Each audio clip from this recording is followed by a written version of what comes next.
اچھا اب سجدے میں جانا ہے، اس کپڑوں کو چھیڑنا ہی نہیں ہے، یوں پیچھے سے بھی کرتے ہیں اور بس یہ سیدھا، ہاں کپڑا کہیں بدن کے کسی حصے میں پھنس گیا ہے جو نماز میں ڈسٹرب کرتا ہے تو اس کو عمل قلیل یعنی کہ ہاتھ کے اشارے سے الگ کر لیا جائے۔ اب رکوع میں جانے ہوئے تو اب سیدھے کھڑے ہیں جیسے، تو اب یہ جیسے جانے کی ترکیب شروع ہوئی تو الف اللہ اکبر کا شروع کریں، اللہ اکبر، یہ را جو ہے نا سجدے میں جاتے جاتے پورا ہو جائے۔ اللہ اکبر کو لام کو تو اللہ یہ بڑھا سکتے ہیں، یعنی اللہ اکبر یہ نہیں کرنا، ٹھیک ہے؟ تو اللہ اکبر پہلے گھٹنے رکھیں گے، پھر دونوں ہاتھ، پھر ناک اور پھر پیشانی رکھیں گے اور نظر ناک پر رکھنی ہے۔ سجدے میں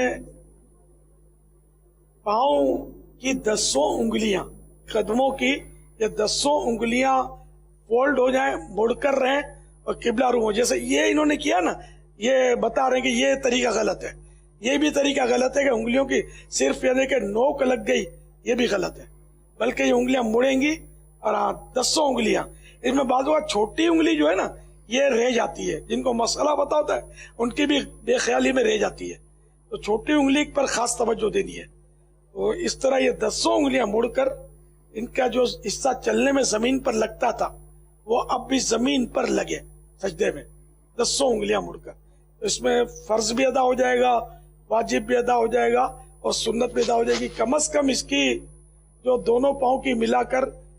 6 انگلیوں کا تو پیٹ لگنا واجب ہے، کمپلسری ہے سمجھو، اس کے بغیر نماز مکروہ تحریم ہو جائے گی، ناجائز اور گناہ ہوگا۔ اچھا یہ اکثر انگلیاں، تو یہ 10 انگلیاں ان کی لگ گئی اور 3 بار سبحان ربی الاعلی یہ پڑھنا ہے، اس میں 5 بار بھی پڑھ سکتے ہیں، 7 بار بھی پڑھ سکتے ہیں، لیکن امام کو چاہیے کہ وہ زیادہ طویل نہ کرے۔ اب اللہ اکبر کہہ کر اب تھوڑا اللہ اکبر جلدی کہنا ہوگا تاکہ یہ اس دوران بیٹھیں گے نا، اس دوران پورا ہو جائے، پورے بیٹھے نہیں، یہ بیٹھنے کا طریقہ غلط ہے، یہ تھوڑے آپ انگلیاں گھٹنے سے ہٹا دیں، گھٹنے کے قریب رکھیں اور بالکل سیدھا بیٹھنا یہ واجب ہے،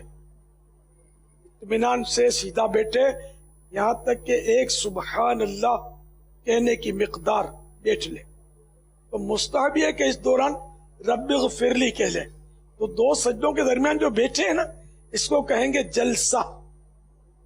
جو جلسہ ہوتا ہے نا علماء کا تو تلفظ وہی ہے جلسہ، لیکن یہاں یہ اس کو جلسہ کہتے ہیں 2 سجدوں کے درمیان بیٹھنے کو۔ اور اس میں رب اغفر لی نہیں، گھٹنوں کو نہیں پکڑنا ہے،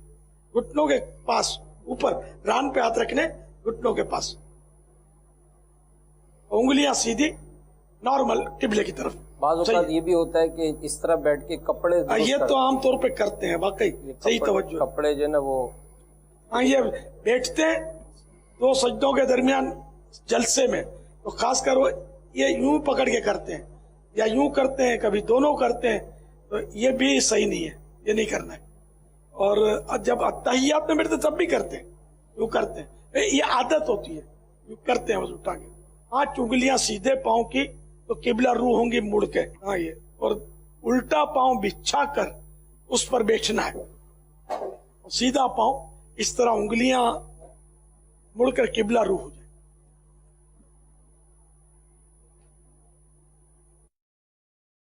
جن کی عادت نہیں ہے نا اس طرح نماز پڑھنے کی، وہ اب یہ کریں گے نا انگلیاں موڑنے میں، ان کو تکلیف ہوگی، یہ پہلے سے بتا دوں، پھر عادت پڑ جائے گی تو ایک گڑھائی ہو جائے گی، سمجھو گڑھائی ہو جائے گی نا تو پھر آپ کو پتہ بھی نہیں چلے گا اس طرح بیٹھنے میں۔ سجدے میں بعض اوقات لوگ اپنی جو کونیاں یہ زمین پر یوں بچھاتے ہیں، کونیاں، ہاں زمین پر کونیاں بچھا دینا یہ بھی مکروہ تحریمی، ناجائز و گناہ ہے، میرا نارمل زمین سے اٹھی بھی ہوں، اور کوئی تکلف تو نماز میں کہیں بھی نہیں کر رہا ہے۔ بعض لوگ یوں بھی کرتے ہاں یوں کرتے ہیں، بیچارہ دوسری صف بازو میں ہو نا، صف میں ہو برابر والے کو جیسے کونی لگے، تکلیف تو نارمل، بلکہ ہاں یہ کروٹوں سے جدا ہو، اکیلا پڑے تو یہ جو ہے نا یہ ملا ہوا نہ ہو،